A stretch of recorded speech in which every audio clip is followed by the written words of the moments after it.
So, excited na ba kayo sa ating mga pag-uusapan? Of course, we are. So, ang pag-uusapan natin ngayon is all about the Cyber literacy. So, we have here the box and nasa loob nito yung mga question na patungkol sa cyber literacy. So, let me pick the first question. Okay. Here is the question. What is cyber literacy meant to be? Okay, Sarah? For me, cyber literacy is a combination of, or is a mix of knowledge and skills. Okay, ito is kung paano natin gamitin yung technology and internet. Siyempre, pag gumagamit tayo, kailangan natin maging responsible enough. So, for you naman, Trisha. So, para sa akin, cyber literacy is all about technology, guys. Kagaya sinabi mo. And gawin na gamit siya ng mga tao ngayon, especially sa mga students. Lalo-lalo na sa education. Kasi yung technology is mas na-enhance yung skills ng bata and mas nabibigyan sila na knowledgeable enough to use the technology. How about you, Dinky? Ang cyber literacy naman is also known as digital literacy kasi ang cyber literacy kasi is ito yung combination na yung mga hindi dapat mong gawin kasi yung literacy ito yung digital literacy na nakakatulong sa atin sa pag-aaral and of course na i-enhance din yung ating kakayanan dito. Okay. So, para sa akin naman nga, yung cyber literacy is tungkol sa paggamit ng teknolohiya. Ito naman yung alam dapat natin ang hindi dapat gawin, yung kailangan dapat may time tayo sa pag-aaral, then sa paggamit ng teknolohiya, dapat kailangan maging matalino tayo para maging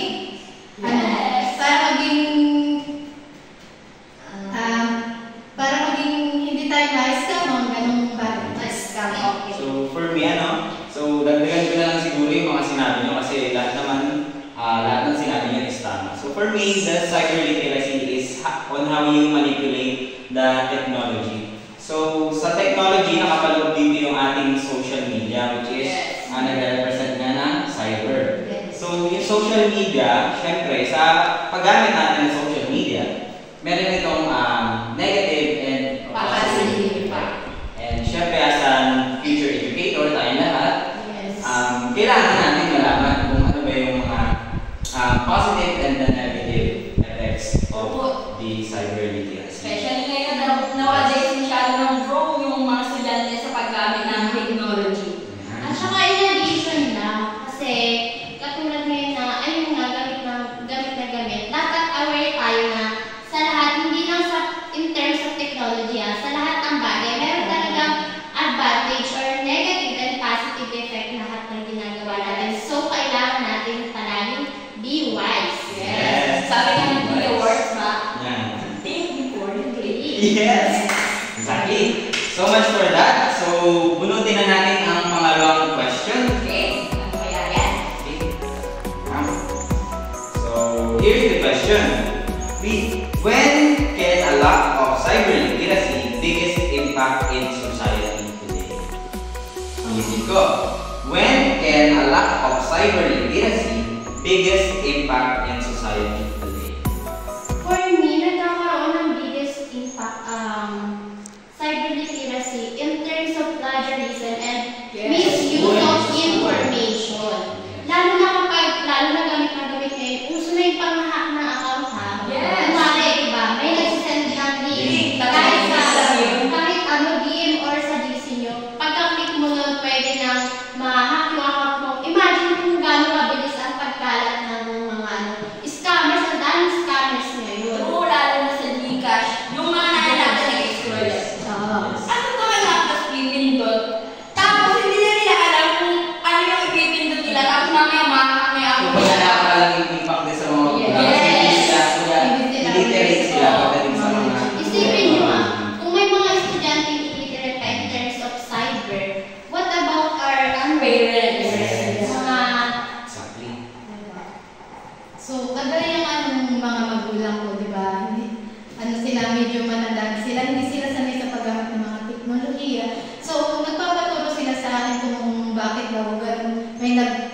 nag-chat daw sa kanya na nanalo daw siya ng ganong pera.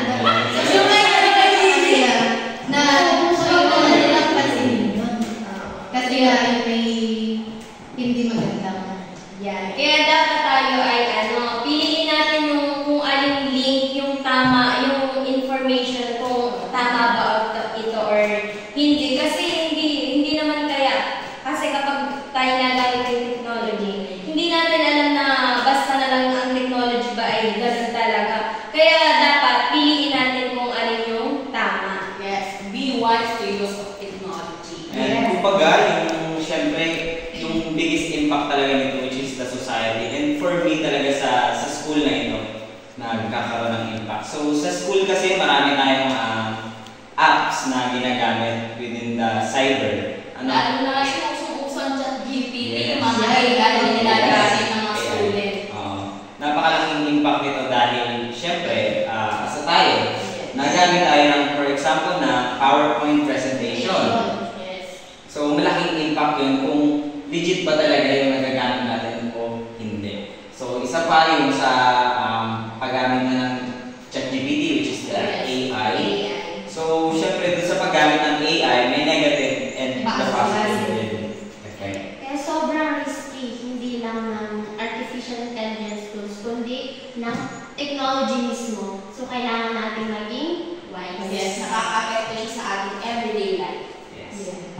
So much for that. Tunutin na natin yung ating pangatlong question. Ano kaya yan? Nag-iinit na. Pangatlong question. Here is the question. Where is the cyber literacy making the biggest impact in society? So kung kanina, when, kung kailan, ngayon, saan naman? Halimbawa, sa trabaho ba? Sa pang-araw-araw ba natin buhay? Sa education nga, sinabi nga ni Sarah kanina yung value research. So masyado siyang risky sa mga student. Especially yung mga student na hindi naman enough yung knowledge sa paggamit ng technology. Nagkakaroon sila ng negative impact yung paggamit ng internet sa kanila. So for me naman, sa trabaho, nagagamit din natin ito sa trabaho, sa pag-aaral. Marami namang uses. Pero yun nga, nagagamit din sa trabaho. Lalo na kapag yung mga in terms of yung mga gagamit ka ng kung ano-anong site para gumana as a future educator. Gagamit ka ng kung ano-anong site para magkaroon naman pa energizer sa mga students mo. So, kailangan doon is gagamit ka ng mga games, tapos, anong tawag dito? Para mas maging engaging yung class mo. So, parang doon, parang sa part na yun, ang risky-risky na kapag hindi ka cyber literate.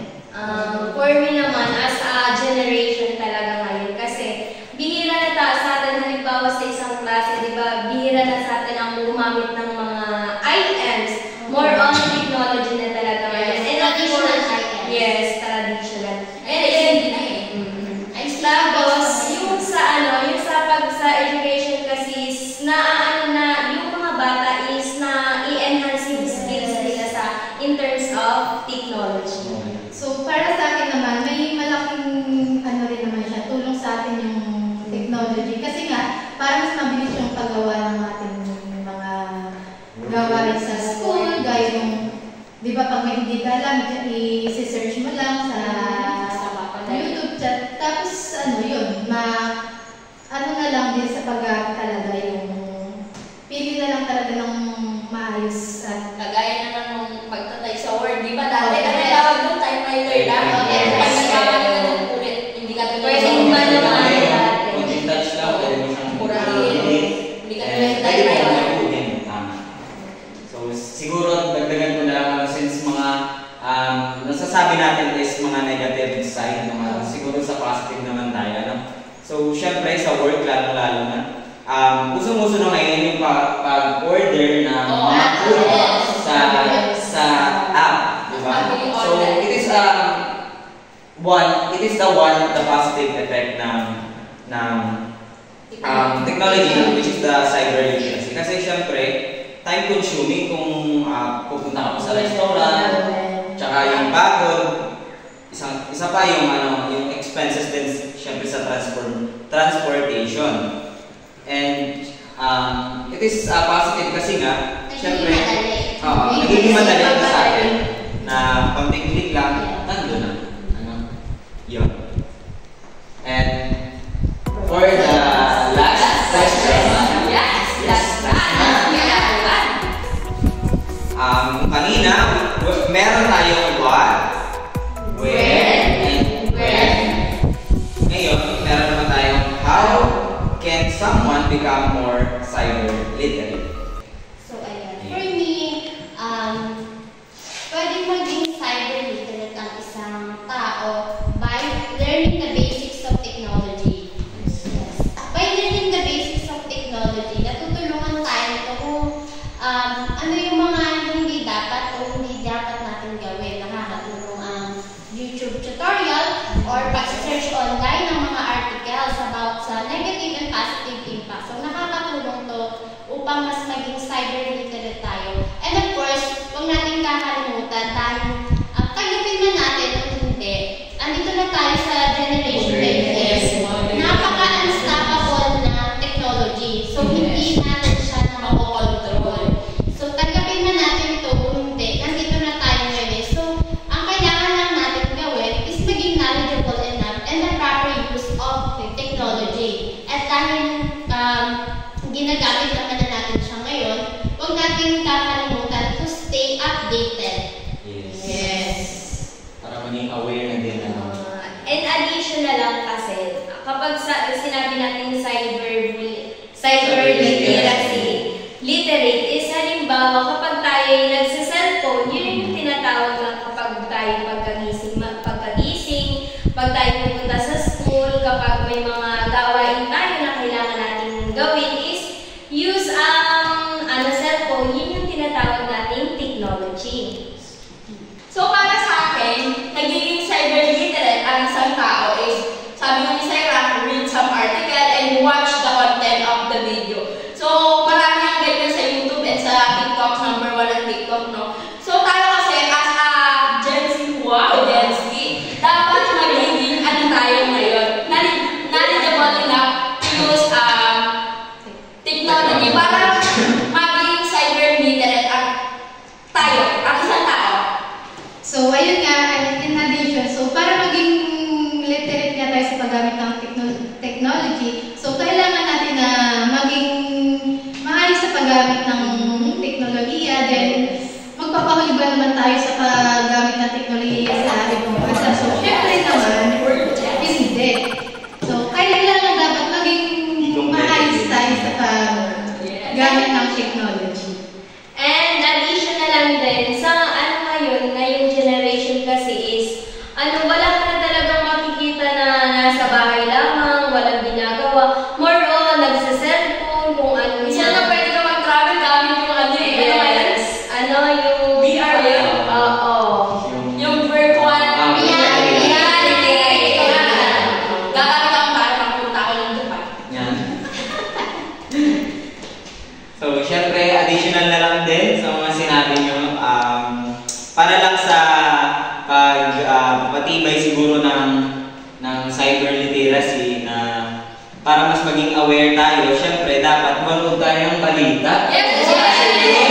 Ang pinaka-totoo na kakalat talaga na news. Diba? This is very wrong back today. Para maging aware tayo kung ano ba talaga nangyayari sa mundo and sa mga, especially sa technology na kumakalat ngayon. Diba?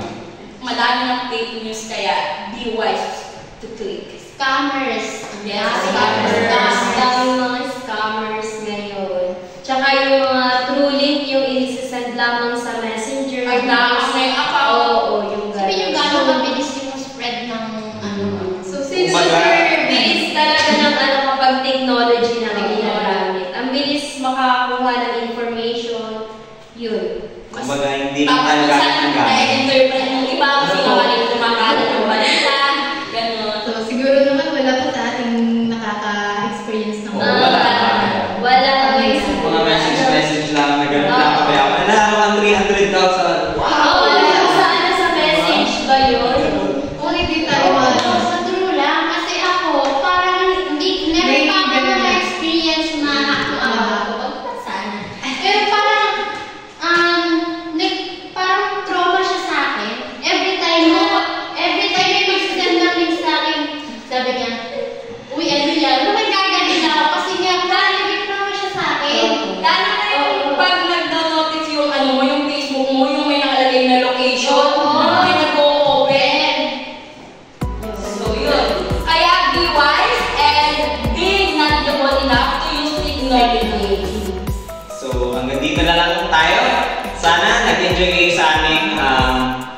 pag-usapan and be mindful palagi. So